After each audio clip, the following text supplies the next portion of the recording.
আমি বাংলাদেশের প্রথম সারির একটা ব্যবসা প্রতিষ্ঠান 1 2 3 হবে, 1 2 3 এর মধ্যে থাকবে এরকম একটা ব্যবসা প্রতিষ্ঠানের মালিক পক্ষের সাথে একটা মিট ছিল আমার। সেই মিটিং এ আমাকে যিনি পরিচয় করা দিচ্ছেন তিনি পরিচয় করা দিয়ে বলেছেন যে হুজুরের অনেক বক্তব্য সোশ্যাল মিডিয়াতে আছে ইত্যাদি ইত্যাদি। তখন ওই ভদ্রলোক তিনি বললেন যে সরি আমি ওনাকে চিনতে পারিনি। তো আমাকে যখন উনি চিনে নাই স্বাভাবিকভাবে আমার কাছে একটু খারাপ লাগা কাজ করছে। লোকটা আমাকে চিনলো না, প্রথম সারির ব্যবসায়ী আর আমাকে চিনলো না, তার মানে তার সোশ্যাল মিডিয়াতে কোনো বিচরণ নাই।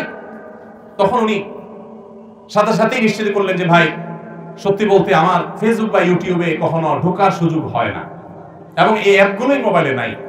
তার এই কথা শোনার পর আমার আবার ওই যেটুকু কষ্ট হয়েছে সেটুকু ভালো লাগায় পরিণত হয়ে গেছে এবং রূপান্তর হয়ে গেছে। কোন প্রতিষ্ঠিত মানুষ যার দ্বারা বড় কিছু করা সম্ভব হয়েছে মোবাইলে আসক্ত ছিল সে, এটা কোনোদিনই সম্ভব নয়। যারা মোবাইলে সারাদিন ঘন্টাকে ঘন্টা স্ক্রল করতে থাকেন এইভাবে, অনুবীক্ষণ যন্ত্র দিয়ে যদি দেখা হয় তাহলে আমাদের আঙ্গুলের এই জায়গাটা দেখা যাবে ক্ষয় হয়ে গেছে। কারণ এই মোবাইল স্ক্রিনে এই পরিমাণ ঘষা হয়, ঘষতে ঘষতে ঘষতে ঘষতে আপনি লক্ষ্য করবেন ফেসবুক বা ইউটিউবে আপনি যখন এগুলো টানতে থাকেন এটার কোনো এন্ডিং নেই, শেষে এসে ঘুরতে থাকে, মানে লোড হচ্ছে আপনি অপেক্ষা করেন, কোনো এন্ডিং আছে?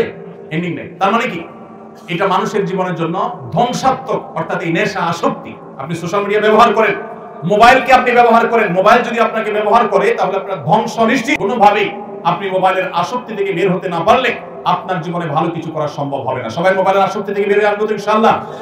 এই জন্য প্রথমত যারা ছাত্র মানুষ তারা সাধারণত বাটন ফোন খুব বেশি দরকার হলে ব্যবহার করবেন, স্মার্টফোনে যাবেন না। আমি প্রায় সময় বিভিন্ন জায়গায় শেয়ার করার চেষ্টা করি। আমার 17 বছরের ছেলে আলহামদুলিল্লাহ এসএসসি পরীক্ষা দিয়েছে, হাফেজ হয়েছে, মাদ্রাসা পড়ছে।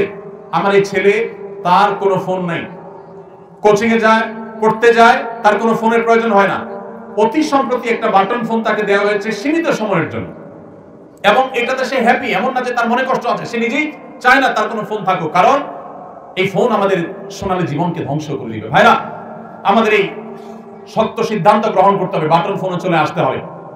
আপনি যদি 6 মাস বাটন ফোনে চলে আসতে পারেন দেখবেন ওই আসক্তি থেকে বাঁচা আপনার জন্য সহজ হয়েছে।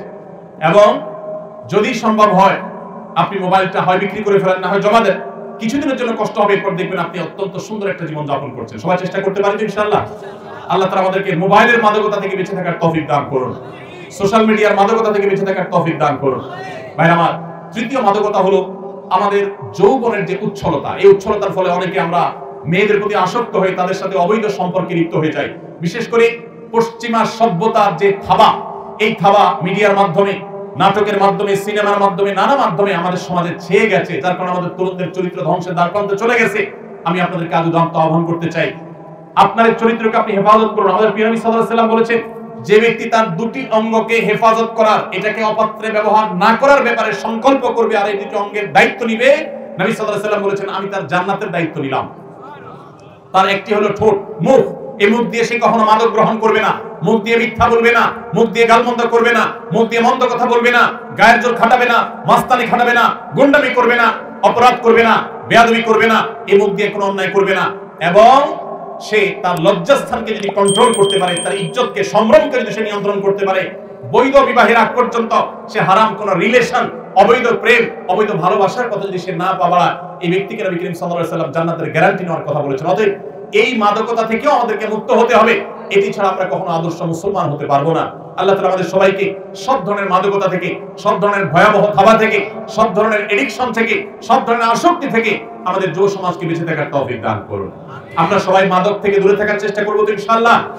মনে রাখবেন, 5 ওয়াক্ত নামাজে যদি আপনি অভ্যস্ত হন, সৎ সঙ্গী যদি আপনি অবলম্বন করেন, মোবাইল ফোনের নেশা থেকে যদি আপনি বেঁচে থাকতে পারেন, তাহলে এই 3টি কাজ আপনার ক্যারিয়ারকে সুন্দর করবে, আপনার পারিবারিক বন্ধনকে মজবুত করবে, আপনার ভবিষ্যৎকে উজ্জ্বল করবে এবং আপনাকে ভালো মানুষ হতে সাহায্য করবে। আপনি আদর্শ যুবক হতে পারবেন, আপনি সফল মানুষ হতে পারবেন। মনে রাখবেন, আমার ডানে বামে যারা বসে আছেন তারা অনেকেই আপন আপন জায়গায় তাদের ক্যারিয়ারে তারা সফল মানুষ। আপনি লক্ষ্য করে দেখবেন, তাদের সাথে কথা বলে দেখেন, ছাত্র জীবনে তারা কেউ, তখন তো স্মার্টফোন আবিষ্কার হয়নি বা স্মার্টফোনের ব্যবহার ছিল না সেভাবে, তারা কেউ কিন্তু এ জাতীয় কোনো বিষয়ে আসক্ত ছিলেন না। ছাত্র জীবনে যারা এই সমস্ত বিষয়ে, আমি যে কয়েকটা মাদকের কথা বললাম, এই সমস্ত মাদকতায় যারা আসক্ত থাকেন, এদের দ্বারা জীবনে কোনো কিছুই করা সম্ভব হয় না। তাদের দুনিয়া ধ্বংস, আখিরাত ধ্বংস। একটা সময় আফসোস করে, তখন আর ব্যাক করার, পেছনে আসার কোনো সুযোগ থাকে না। আপনি যত সফল মানুষ দেখবেন তারা পড়াশোনা করেছেন ছাত্র জীবনে মনোযোগ দিয়ে, সামাজিক কাজ করেছেন। আপনারা যুবক, এটি একটা যুব কল্যাণ সংঘ, রেজাকপুর মানব কল্যাণ যুব সংঘ, আপনাদেরকে আমি বলতে চাই মানুষের কল্যাণে কাজ করেন। আপনারা দেখেন আজকে আমাদের আসুন্নাহ ফাউন্ডেশন থেকে আমরা কোটি কোটি টাকা চ্যারিটি করছি সারা দেশে, সারা দেশের প্রান্তে প্রান্তরে। আপনারা অনেকে হয়তো জানেন না, আমি ছাত্র জীবন থেকে, আমি খুব ছোট থাকতে আমি মানব সমাজমূলক নানামুখী কাজ করার চেষ্টা করতাম। আমি মাত্র পড়াশোনা শেষ করেছি এবং একটা মসজিদের দায়িত্ব নিয়েছি মিরপুরে। তখন বাগেরহাটে সিডর হয়েছে, সিডরের আঘাতে লন্ডভন্ড হয়ে গেছে বাগেরহাট খুলনার ওই অঞ্চলটা। এক ট্রাক কাপড় চোপড়, পুরাতন কাপড় চোপড় ঢাকার মিরপুর এলাকার মানুষের ঘরে ঘরে গিয়ে তাদের কাছ থেকে কালেকশন করে 1,16,000 টাকা একটা বান্ডেল নিয়ে মসজিদ কমিটির দায়িত্বশীলদেরকে সাথে নিয়ে আমি সশরীরে সিডর এলাকায় গিয়েছি। সেখানে একাধিক মসজিদ নির্মাণ করেছি ভিন্ন উদ্যোগে। আর এই টাকাগুলো আমরা এবং এই কাপড় চোপড়গুলো সেখানে বিতরণ করেছি, খাদ্য বিতরণ করার চেষ্টা করেছি। ভাইরা আমার, আপনারা যারা বয়সে তরুণ, আপনাদেরকে আমি বলবো, আপনার রাস্তাঘাট কালভার্ট যদি ভেঙে যায়, স্ব উদ্যোগে স্বেচ্ছাসেবা দিয়ে নিজের শ্রম দিয়ে সেটাকে ঠিক করার জন্য, মেরামত করার জন্য আপনারা উদ্যোগ নেন। আপনারা গরিব মানুষ, সবাই মানুষ কারা আছে তাদের অভাব দূর করবার জন্য উদ্যোগ নেন।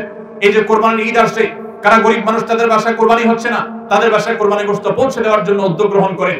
আপনারা যখন এরকম সমাজমুখী উদ্যোগ গ্রহণ করবেন, মাদক এবং এই জাতীয় যে সমস্ত অভিশাপ আমাদের সমাজকে চোখ রাঙাচ্ছে, কিশোর গ্যাংয়ের যে অপরাধ চক্র আমাদেরকে চোখ রাঙাচ্ছে, ইনশাআল্লাহ এই অপরাধ ধুয়ে মুছে আমাদের সমাজ থেকে পরিষ্কার হয়ে যাবে। অতএব আপনারা সবাই এই মানবিক এবং সামাজিক কাজগুলো করতে প্রস্তুত আছেন তো ইনশাআল্লাহ? আল্লাহ তাআলা আমাদের সবাইকে মাদককে না বলে কোরআনের পথে, সুন্নাহর পথে, ইসলামের পথে আসার তৌফিক দান করুন। 5 ওয়াক্ত নামাজ সবাই জামাতের সাথে পড়বেন তো ইনশাআল্লাহ? সকল প্রকার খারাপ বন্ধু আজকেই আপনার লিস্ট থেকে ডিলিট করে দিবেন, ঠিক আছে ইনশাআল্লাহ? এবং তাতে যত কষ্ট হয় হোক, একসময় দেখবেন আপনি এটার জন্য অনেক বেশি আনন্দিত হবেন।